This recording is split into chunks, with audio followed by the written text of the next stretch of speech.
Assalamualaikum ji, this is Coach Zafir this side, and as promised, I've got the whiteboard, and today we'll be talking about a very important video. हम लोग बात करेंगे basically कि fat loss का जो procedure है, या जो लोग फैट लूज़ करना चाह रहे हैं उन लोगों की स्ट्रगल्स के बारे में, और दूसरा हम लोग बात करेंगे क्या ऐसी चीज़ें हैं जिन्हें ये लोग ओवर एस्टिमेट करते हैं और कुछ ऐसी चीज़ें हैं जिन्हें अंडर एस्टिमेट किया जाता है। ये जानना बहुत ज़रूरी है क्योंकि मैं अक्सर ये बात करता हूँ कि we live in an age जहाँ पर हमारे पास इंफॉर्मेशन की एक्सेस की कमी नहीं है। We are rather over informed than under informed, and उस ओवर इन्फॉर्मेशन की वजह से सही और गलत में आइडेंटिफाई करना is the real task that we need to do. आज हम चार इस चीज़ों के बारे में बात करेंगे जिसमें बेसिकली फैट लॉस से रिलेटेड हर चीज़ कवर होती है, लेकिन उनमें से कुछ ऐसी चीज़ें हैं जिन्हें लोग ओवर एस्टिमेट करते हैं, कुछ ऐसी चीज़ें हैं जिन्हें लोग अंडर एस्टिमेट करते हैं। ओवर एस्टिमेशन में अगर हम बात करें तो लोग जिस तरह ऑनलाइन सप्लीमेंट्स हैं फ़ैट लॉस के, या कोई ऐसी क्रैश डाइट्स हैं या और चीज़ें हैं जो कि फ़ैट लॉस से रिलेटेड मार्केट में सेल आउट हो रही हैं, लोग उसको ओवर एस्टिमेट करते हैं। उन्हें लगता है कि उस पर्टिकुलर चीज़ की वजह से वो जो गोल्स अचीव करना चाह रहे हैं वो अचीव हो जाएंगे। और कुछ ऐसी बेसिक चीज़ें हैं जिन्हें एजुकेटेड लोग हैं वो प्रमोट करते हैं, लेकिन लोगों को लगता है कि शायद इतनी इम्पोर्टेंट नहीं। आज मैं आप लोगों को वो चार चीज़ें बताऊंगा जो चार चीज़ें इम्पोर्टेंट हैं, और उसको कैटेगराइज करेंगे हम कि कौन सी चीज़ कितनी इम्पोर्टेंट है and what it does. So let's move into it.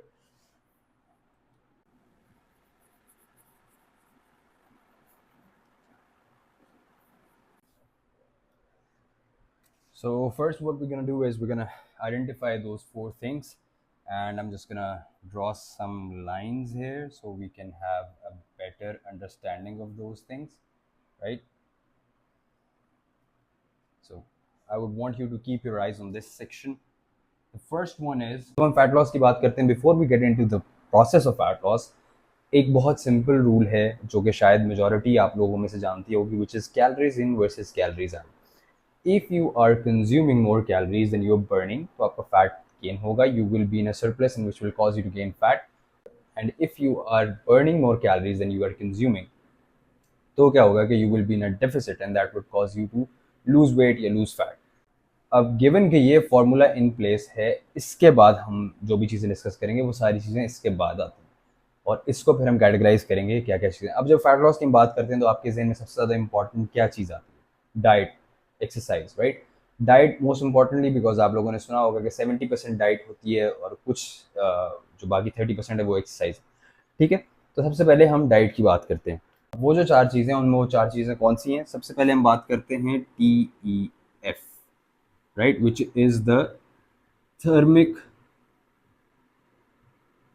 effect of food, right। दूसरी चीज़ आ जाती है एक्सरसाइज, जिसे हम कहते हैं कि प्लान्ड एक्सरसाइज एक्टिविटी। जो भी फॉर एग्जांपल आप 1 घंटा जिम में जाके वर्कआउट कर रहे हैं, that is a planned exercise activity. अगर आप 1 घंटे का स्पेसिफिकली कोई फॉर्म ऑफ कार्डियो कर रहे हैं, that is a planned exercise activity. उसको हम डिनोट करते हैं EAT के नाम से, right, which is the planned exercise activity. ठीक है, then there is a thing called the non planned exercise activity. अब नॉन प्लान्ड एक्सरसाइज एक्टिविटी कौन सी होती है? Activities that you go throughout the day, मतलब आपके रोज़मर्रा के काम, फॉर एग्जांपल चलना फिरना, काम करना, हर वो चीज़ जिसमें किसी ना किसी फॉर्म ऑफ फिजिकलिटी या कुछ ना कुछ फिजिकल एस्पेक्ट इन्वॉल्व है, वो सारी हैं आपकी non planned exercise activity, and B denoted by NEAT, which is the non-planned, right? Okay, which is the non-planned exercise. Now there's another thing called basal metabolic rate.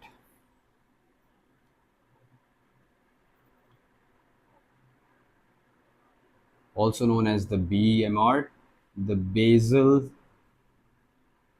metabolic rate. ठीक है, अब इन सबको अगर इंडिविजुअली डिफाइन करें तो basal metabolic rate is basically आपकी body को जो भी चीज़ें करनी पड़ती हैं खुद को ज़िंदा रखने के लिए, विच इज़ आपका सांस लेना, आपके ऑर्गन्स की फंक्शनैलिटी जो है, आपके अंदर खून की गर्दिश, हर चीज़ जो है जिसमें आपकी बॉडी अपने आप को ज़िंदा रख, इन अ स्टेट ऑफ रेस्ट जब आपकी बॉडी होती है तो उसमें जो वो अपने आप को ज़िंदा रखने के लिए जितनी भी एक्टिविटीज़ कर रही होती है वो सारी बेसल मेटाबॉलिक रेट में आती हैं। हर फूड को डाइजेस्ट करने में, उसको प्रोसेस करने में बॉडी की कुछ कैलोरीज बर्न होती हैं, और उन और इस प्रोसेस को कि किस खाने को कितनी कैलोरीज लग रही हैं, किस खाने को हमें डाइजेस्ट करने में कितनी एफर्ट लग रही है, इसको हम कहते हैं thermic effect of food, right. अब इसमें हमने क्या क्या चीज़ें डिस्कस कर ली, हमने मेटाबॉलिज्म कर लिया, मेटाबॉलिक रेट फॉर एग्जांपल हम डिस्कस कर लिया, हमने EAT which is the planned exercise activity discuss कर ली, नॉन प्लान्ड एक्सरसाइज एक्टिविटी। अब यही 4 चीज़ें होती हैं फैट लॉस के लिए। आपने मेटाबॉलिज्म का बहुत नाम सुना होगा, आपने एक्सरसाइज का बहुत नाम सुना होगा। एक्सरसाइज में हम दोनों चीज़ें ऐड कर ली हैं। खाने का आप सब ने ऑब्वियसली डाइट के बारे में सुना होगा कि डाइट बहुत इंपॉर्टेंट है, उसका भी हमने एक कॉलम बना दिया। अब अगर परसेंटेजेस में मुझे इन्हें आइडेंटिफाई करना हो कि कौन कितना ज़्यादा कंट्रीब्यूट करता है in terms of burning calories and in terms of burning fat, सबसे पहली चीज़ हम खाने में भी बात कर लेते हैं।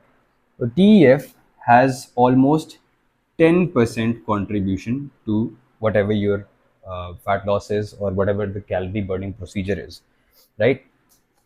एक्सरसाइज की बात कर लेते हैं। जो 1 घंटा 1.5 घंटा हम एक्सरसाइज प्लान करके जिम जाके करते हैं, उसकी कंट्रीब्यूशन कितनी है, और शायद आप यहाँ पे सरप्राइज हो जाएं because it is only 5 to 10%। ठीक है, अब आप सोच रहे होंगे कि यार ये इतना कम है तो हम करें क्यों। मैं आपको बताता हूँ कि आपने क्यों करना है। Then we have the non planned exercise activity. इसको लोग बहुत ज़्यादा अंडर एस्टिमेट करते हैं, which contributes to 10 to 15% of your calorie burning procedure, या फिर आप कह लें कि in your fat loss. And lastly we have the basal metabolic rate. ये है वो सबसे ज़्यादा बड़ा कॉन्ट्रीब्यूटर जिसकी बात हमने आज करनी है, विच इज़ 60 to 70%। आपने अपने इर्द गिर्द देखा हो, कुछ लोग ऐसे होते हैं जो कि बहुत सारा खाना खाते हैं लेकिन eight the end of the day they stay in shape, वो वैसे ही रहते हैं जैसे वो होते हैं। It is because of this. अब प्लान्ड एक्सरसाइज एक्टिविटी की जब हम बात करते हैं तो लोग इसको ओवर एस्टिमेट करते हैं। 1.5 घंटा कार्डियो, 2 घंटे कार्डियो, ठीक है, स्ट्रेंथ ट्रेनिंग कार्डियो का कॉम्बिनेशन, बहुत सारी एक्सरसाइज, 2 टाइम दिन में जिम जाना, this is where there over estimating it. हालांकि इसकी कंट्रीब्यूशन कितनी है, 5 से 10%। कितनी कैलोरीज बर्न कर लोगे, 500, 550, मैक्सिमम 600 कैलोरीज बर्न कर लोगे, ठीक है, from your exercise activity. This is where they over estimated. इसको लोग अंडर एस्टिमेट करते हैं। लोगों को लगता है अगर ये कर लिया तो बस बहुत है, इसकी ज़रूरत नहीं है नॉन प्लान्ड एक्सरसाइज एक्टिविटी की। लेकिन ये इससे बड़ा कंट्रीब्यूटर है, क्योंकि ये आप दिन में एक घंटा 2 घंटे 3 घंटे कर रहे हो, ये it is the rest of the day that you go through. ठीक है, ये वो सारी चीज़ें हैं जो आप नॉन प्लान तरीके से कर रहे हो। फॉर एग्जाम्पल, और मैं जब क्लाइंट्स को कोच कर रहा होता हूँ तो मेरा फोकस ज़्यादा इस चीज़ पे होता है कि ये किसी तरह बढ़ जाए। फॉर एग्जाम्पल, मेरे जो क्लाइंट्स जो डेस्क पे काम करते हैं मैं उन्हें रेकमेंड करता हूँ कि if you're on your desk, अगर आपको कॉल आ रही है तो बजाय इसके आप बैठ के सुने, आप उसको चलते फिरते सुन ले, गेट सम स्टेप्स इन। अगर आप नमाज़ पढ़ने मस्जिद में जाते हैं तो आप कोशिश करें कि थोड़ा सा लंबा रूट वापसी पे ले लें, ठीक है, या फिर get another 1 kilometre 1.5 kilometre walk at night और in the evening, which will increase this, right. तो इसलिए 10,000 स्टेप्स का जो कॉन्सेप्ट है वो इसलिए है क्योंकि it increases the non planned exercise activity. ये फ़ायदा है इसका। प्रोटीन जो है, एक तो it has a very high satiety, and number 2 it has the most thermic effect of food, which means का जब आप एक प्रोटीन फोकस्ड डाइट पे, या फिर आप एक ऐसी डाइट पे होते हैं जहाँ पे there is sufficient protein for you, तो आपकी बॉडी उस प्रोटीन को डाइजेस्ट करने में और उस प्रोटीन को डाइजेस्ट करके यूटिलाइज करने में burns more calories as compared to carbohydrates and fats. So we need to focus on this as well. Coming back to this basal metabolic rate, which is the 60 to 70%, अब इसको लोग underestimate करते हैं। underestimate क्यों करते हैं? क्योंकि अगर लोगों को इस चीज़ का इतना ही ख्याल होता, और ये चीज़ डिपेंडेंट किस चीज़ पे है इस पर हम बात करेंगे, अगर लोगों को इसका इतना ही ख्याल होता तो बहुत ज़्यादा एक्सेसिव कार्डियो लोग ना करते, ठीक है, अपने आप को स्टारवेशन या क्रैश डाइट्स पे लोग ना लेके जाते, क्योंकि बहुत high intensity cardio and starvation और क्रैश डाइटिंग, कीटो डाइट्स जो हैं, what at the end of the day is doing is it is killing your basal metabolic rate. That is why I said कि लोग इसको under estimate करते हैं। इसको भी लोग अंडर एस्टिमेट करते हैं क्योंकि उनको लगता है कि जो छोटी छोटी चेंजेस हैं, फॉर एग्जाम्पल जिस तरह मैंने कहा कि I recommend my clients to just walk around and have a call, या फिर किसी भी चीज़ में अगर वो हल्का फुल्का फिजिकल हो गया उस चीज़ को कर लेते हैं तो उससे बढ़ता है। लोगों को ये चीज़ें लगता है कि बहुत छोटी चीज़ें and they do not make a difference, but they actually do. Here's where the catch is, आप इसको फोकस करेंगे around resistance training.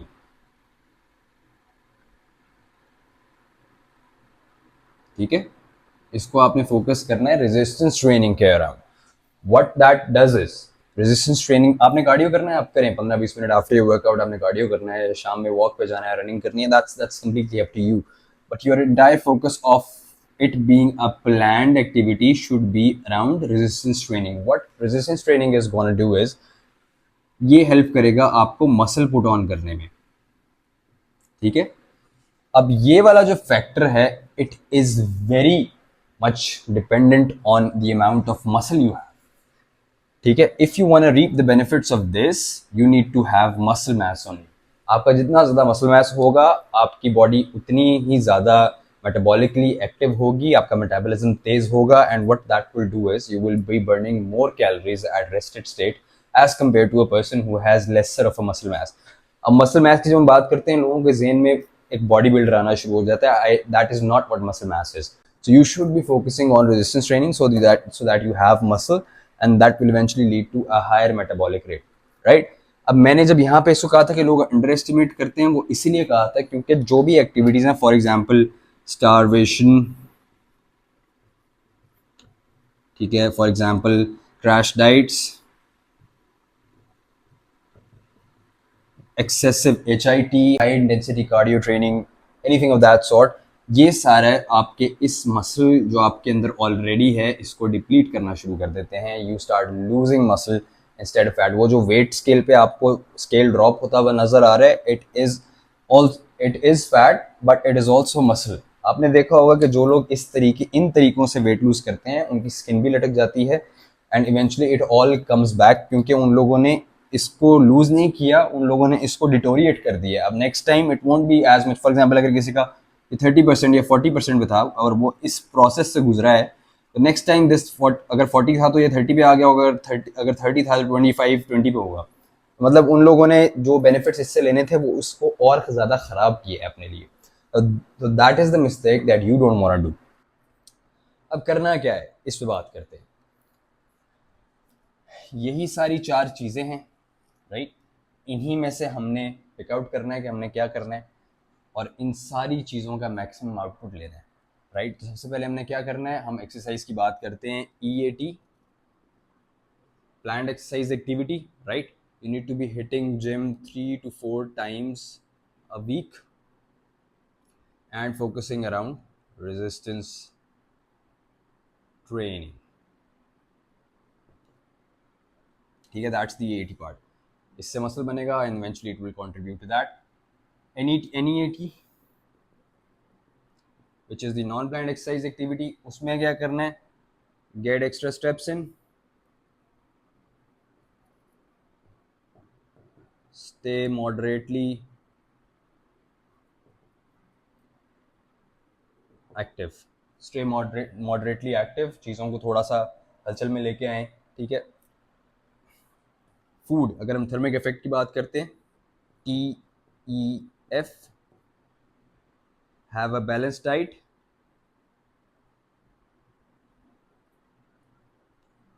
focus on protein intake. ये तीनों चीज़ें आप चेक लिस्ट कर लेंगे। सॉरी, लाइक मेकिंग, सॉरी मुझे ये ना गंद मचाना पसंद है। तो अगर ये 3 चीज़ों आप चेक लिस्ट कर लेते हैं, इस चीज़ का जो फ़ायदा है वो उठा सकते हैं and that will eventually help you lose fat more healthier and in a more sustainable way, and that is all that we are aiming for. So that was it for today. We'll be back with more informative videos and we'll be breaking down more stuff that is not just experience based but rather more knowledge based, ताकि आप लोगों को सही knowledge सही तरीके से provide हो, so that you can make the most out of your fitness journey and you can help those people around you. Let's commit to be a fitter and better Pakistan.